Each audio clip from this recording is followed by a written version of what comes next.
ओम श्री गणेशाय नमः। जय श्रीमन नारायण। जय आदिशक्ति माता। दोस्तों, आज हम बताएंगे राधे राधे बोलने से क्या हमारे शारीरिक कष्ट दूर हो जाते हैं। राधा नाम की महिमा। तो आइए श्रवण करते हैं राधे नाम की महिमा।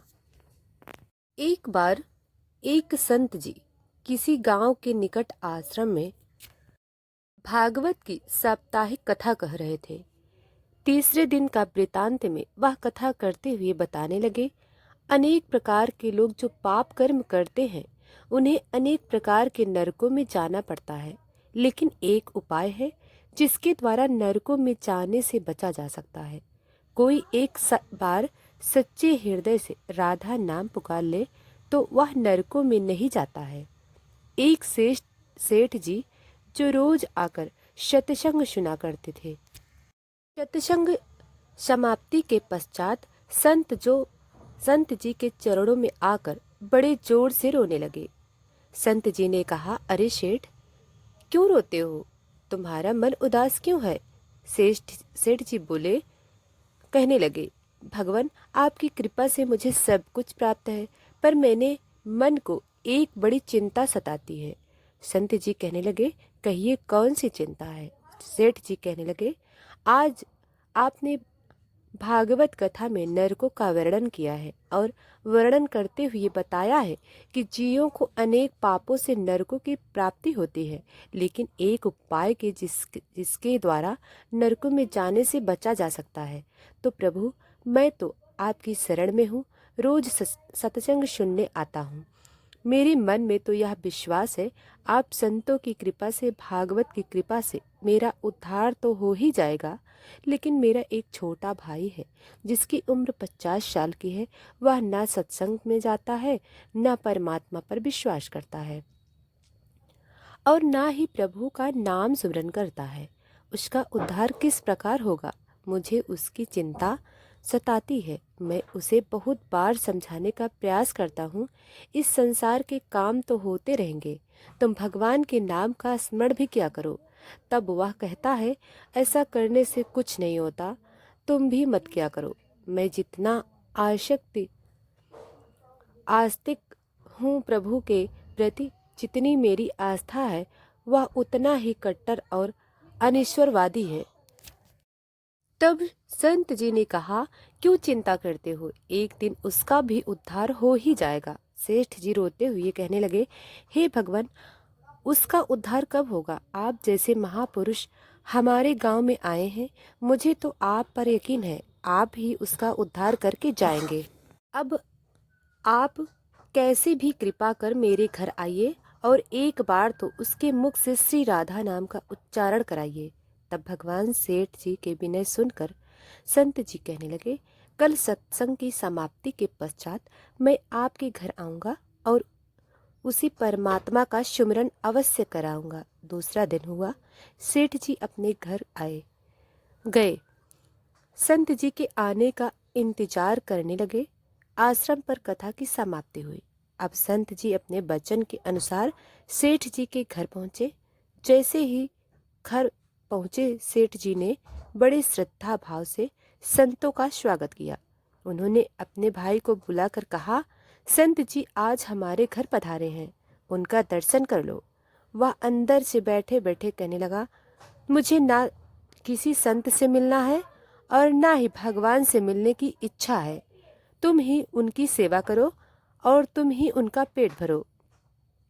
संत जी ने जब यह वचन सुने, सेठ जी रोते हुए कहने लगे, भगवान जी, देखा आपने, आपके सामने ही आपका अपमान कर रहा है। संत जी कहने लगे, सेठ जी, ख्याल न कीजिए, सब कुछ अच्छा होगा। अब सेठ जी को दिलासा देते हुए संत जी पलंग से उतरे और उसके भाई के कक्ष में आ गए और उसके कंधों पर हाथ रखकर कहने लगे, और बताओ, आज तक कितना कमाया? वह संत जी को इस प्रकार अपने नज़दीक देखकर कहने लगा, आप हाथ मेरे कंधों से हटाओ। मैं ना संतों को मानता हूँ, ना भगवान को मानता हूँ। लोग जितने आस्तिक होते हैं, मैं उतना ही कट्टर नास्तिक हूँ। मैं भगवान को नहीं मानता हूँ। आप मेरे नज़दीक क्यों आए हो? संत जी कहने लगे, मैं तो अपना काम करने आया हूँ। संतों का काम होता है लोगों का उद्धार करना। आज तुम्हारे उद्धार का कार्य मिला है तो अवश्य करके ही जाऊंगा। वह सेठ का भाई भी बड़ा कट्टर था। वह कहने लगा, आपको किसी का भी उद्धार करना है कर लीजिए, पर मेरा उद्धार आप नहीं कर सकते। मैं कुछ भी नहीं करने वाला हूँ। सेठ के भाई को देखकर संत जी मुस्कुरा कर कहने लगे, एक बार राधे राधे बोल। तो यह सेठ जी का भाई कहने लगा, मैं कुछ नहीं बोलूँगा। संत जी फिर कहा, राधे राधे बोल दो। वह कहने लगा, नहीं कहूँगा। फिर संत जी ने कहा, राधे राधे बोलो। वह कहने लगा, मैंने कहा ना, मैं नहीं बोलूँगा। तब संत जी पुनः सेठ जी के पास आए और कहने लगे, अब आपने मेरे ऊपर यह जिम्मा सौंपा है, अब मैं जैसा कहूँगा आप बीच में नहीं आना। आप सारे परिवार वाले बाहर जाकर बैठ जाओ, तब तक मैं आपको बुलाऊं नहीं। एक भी परिवार वाला इस कक्ष में ना आए। अब इस प्रकार सेठ जी अपने परिवार सहित बाहर आकर बैठ गए। अब कच्छ में सिर्फ संत जी और सेठ जी का भाई था। संत जी ने पुनः प्रेम से कहा, अरे भाई भैया, एक बार राधे राधे बोल दो। वह कहने लगा, मैंने आपसे मना किया ना, मैं नहीं कहता हूँ। ना भगवान को मानता हूँ, ना भगवान की बातें मानता हूँ। मैं कट्टर नास्तिक हूँ। संत जी पुनः उसे प्रेम से हंसते हुए कहने लगे, जितने तुम कट्टर नास्तिक हो उतना ही आस्तिक हूँ। मैंने अगर निश्चय कर लिया, तुम्हारे मुख से राधा नाम सुनकर ही जाऊंगा, और पक्का समझ लेना कि तुम्हारे मुख से राधा नाम निकलेगा। वह कहने लगा, आप कितना भी प्रयास कर लो, मैं एक बार भी नाम नहीं लेने वाला हूँ। अब संत महापुरुष होते तो बड़े दयालु हैं, पर लीला मात्र उन्होंने क्या किया। उस सेठ के भाई को हाथ पकड़ा और हाथ पकड़कर जोर से घुमाने लगे। अब वह सेठ 18-50 साल का वृद्ध अवस्था थी। संत भी वृद्ध थे, पर संतों के अंदर भक्ति का तेज होता है। उन्होंने जोर से उसके भाई को हाथ घुमाया, मड़ोड़ दिया। हाथ घुमाकर संत जी फिर कहने लगे, कहो राधे राधे। वह कहने लगा, नहीं कहूँगा। अब तो संत जी ने जोर से हाथ घुमाकर सेठ के भाई को जमीन पर पटक दिया और खुद उसके पेट पर चढ़कर बैठ गए। और संत जी फिर कहने लगे, बोलो राधे राधे। वह फिर कहने लगा, नहीं कहूँगा। अब तो संत जी ने उसके दोनों हाथ पकड़कर उसके पैरों को बांध दिया और कहने लगे, कहो राधे राधे। अब ऐसी अवस्था में वह सोचने लगा, लगता है यह संत तो मुझे मार ही देंगे। तब उसने बिना इच्छा के एक बार ऐसे ही कह दिया, राधे राधे। जैसे ही उसने राधे राधे कहा, संत जी ने उसके हाथ पैर खोल दिए, उसके बंधनों को छोड़कर बाहर आकर कहने लगे, सेठ जी आपका कल्याण हो गया, आपके भाई का भी कल्याण हो गया। सेठ जी कहने लगे, अंदर से बहुत तेज आवाज़ें आ रही थी। तब संत जी कहने लगे, आपने काम ही ऐसा दिया था। आपने कहा वह नास्तिक है, कभी कुछ बोलता ही नहीं है। आज आपके भाई ने राधे राधे नाम का उच्चारण कर लिया है, इसका कल्याण हो जाएगा। अब मैं जा रहा हूँ, कल से पुनः मेरी कथा है। अब संत जी तो अपने स्थान पर लौट आए। सेठ का भाई जमीन से उठकर अपने भाई से कहने लगा, यह कैसे संत है, मुझसे झगड़ा करने आ गए, मेरे ऊपर चढ़कर बैठ गए और कहने लगे, अगर राधे राधे का नाम उच्चारण नहीं करोगे तो मैं तुम्हारे ऊपर ऐसे बैठे रहूंगा। अब उसकी बातें सुन सेठ जी तो हंसने लगे। वह हंसते हुए मन से भगवान को धन्यवाद देते हुए कहने लगे, हे प्रभु, आपके संत भी बड़े दयालु हैं, खुद कष्ट सहकर भी लोगों का कल्याण करते हैं। समय व्यतीत होता गया। मुश्किल से 5-6 महीने गुजरे होंगे। अचानक एक दिन छोटे भाई का देहांत हो गया। शरीर समाप्ति के पश्चात आत्मा शरीर से अलग हो जाती है, वह आत्मा ही ऊपर यमराज के पास जाकर सारे हिसाब किताब देती है। अब इस व्यक्ति का हिसाब किताब खोला गया।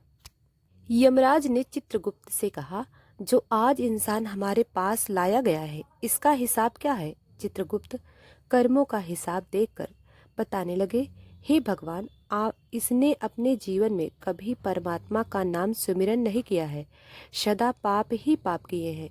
इसे तो सीधे नरक भेज दिया जाए।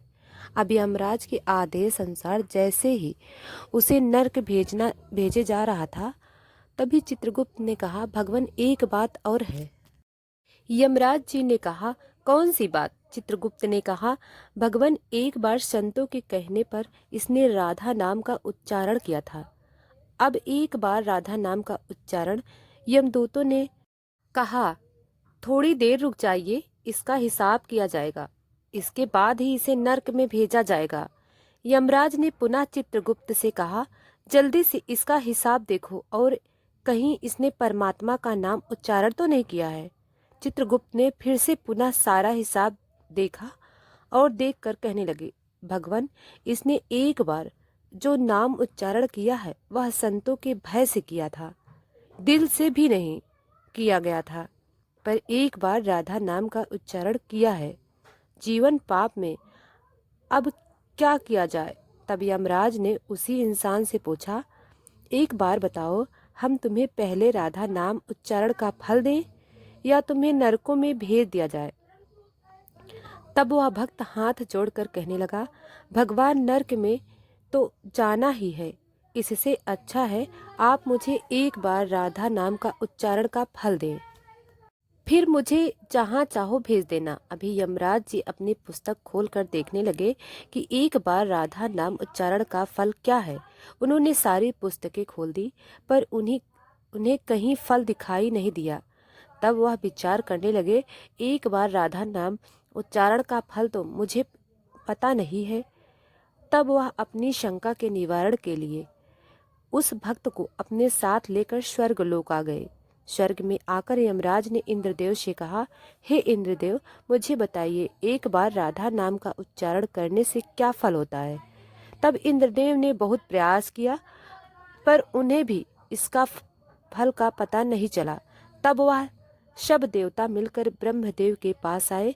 ब्रह्मदेव ने जब उन सब को देखा, तब ब्रह्मदेव उनसे पूछने लगे, यह आपके साथ इंसान कौन है?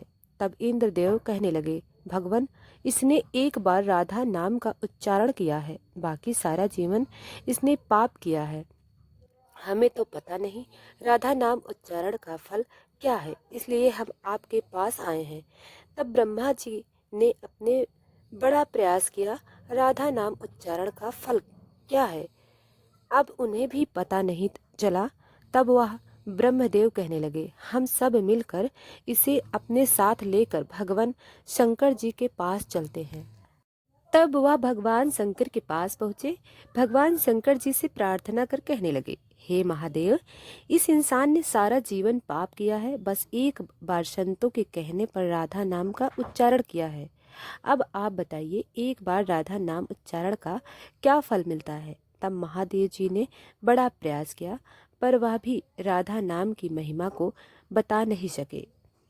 तब शंकर जी कहने लगे, अब हमें भगवान श्री कृष्ण के पास चलना चाहिए, क्योंकि वही राधा तत्व को जानते हैं। ऐसा सोचकर सब देवी देवता भगवान शंकर के साथ मिलकर उस इंसान की आत्मा को लेकर भगवान श्री कृष्ण के गोलोक धाम में पहुँचे।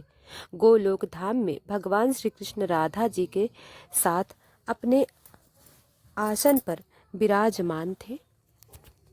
भगवान श्री कृष्ण ने सब देवी देवताओं का सम्मान किया और उनसे पूछा, आज अचानक से आने का क्या कारण है?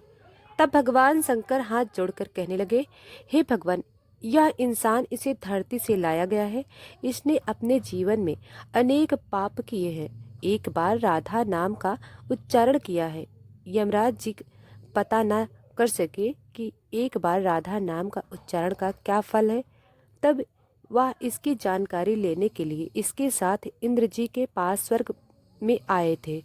फिर स्वर्ग होते हुए ब्रह्मलोक आए, फिर ब्रह्मलोक से होते हुए यह मेरे पास पहुँचे। अब मैं इन सब को अपने साथ ले आपके पास लेकर आया हूँ। अब आप बताइए, एक बार राधा नाम उच्चारण का क्या फल हो जाता है। तब इस प्रकार की बातें चल रही थीं। तब श्री कृष्ण के पास बैठी राधा रानी बड़े जोर से हंसने लगीं। तब श्री कृष्ण ने कहा, हे राधिका, क्यों हंसती हो। तब राधिका कहने लगी, हे भगवान, यह अभी तक राधा नाम का महत्व नहीं समझ सके। तब भगवान शंकर जी कहने लगे, हे महारानी, राधिका के नाम का क्या असर है, आप हमें बताइए। तब राधिका जी कहने लगी, हे महादेव, आप खुद सोचिए, इस व्यक्ति ने एक बार राधा नाम का जपा है। वह एक बार राधिका के नाम जपने से स्वर्ग लोक की सैर करके आया, ब्रह्मदेव के ब्रह्मलोक में दर्शन करके आया, आपके महेश लोक में आपका इसने दर्शन किया। आज एक बार उच्चारण के प्रभाव से यह आप सबको साथ लेकर हमारे गोलोक धाम में आया है, मेरे दर्शन और श्री कृष्ण का पूजन कर रहा है। इससे अधिक राधा नाम का और क्या फल हो सकता है।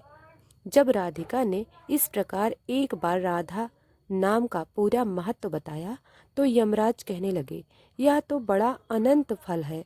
तो व्यक्ति नरकों में जाने वाला था, वह एक बार उच्चारण से सब लोगों की यात्रा कर भगवान श्री कृष्ण और राधा रानी के चरणों में उपस्थित हो गया। इससे अधिक फल और क्या हो सकता है। तभी फिर से यमराज कहने लगे, भगवान, क्या आप इसे नरकों में जाने की आवश्यकता नहीं।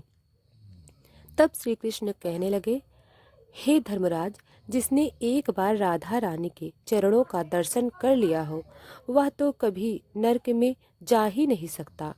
तब वह भक्त जो वहाँ पर राधा रानी के दर्शन कर रहा था, वह कहने लगा, हे महारानी, मैंने तो संतों के भय में आकर आपका राधा नाम उच्चारण किया था, पर जो सच्चे हृदय से आपके नाम का उच्चारण करते हैं, उन्हें तो जीवन में कोई भय नहीं होगा।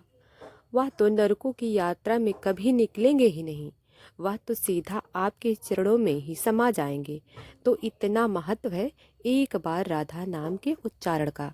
तो सच्चे हृदय से जो एक बार इस प्रकार कह दे, राधे राधे, शायद श्याम मिला दे, तो राधा नाम का उच्चारण जरूर करना।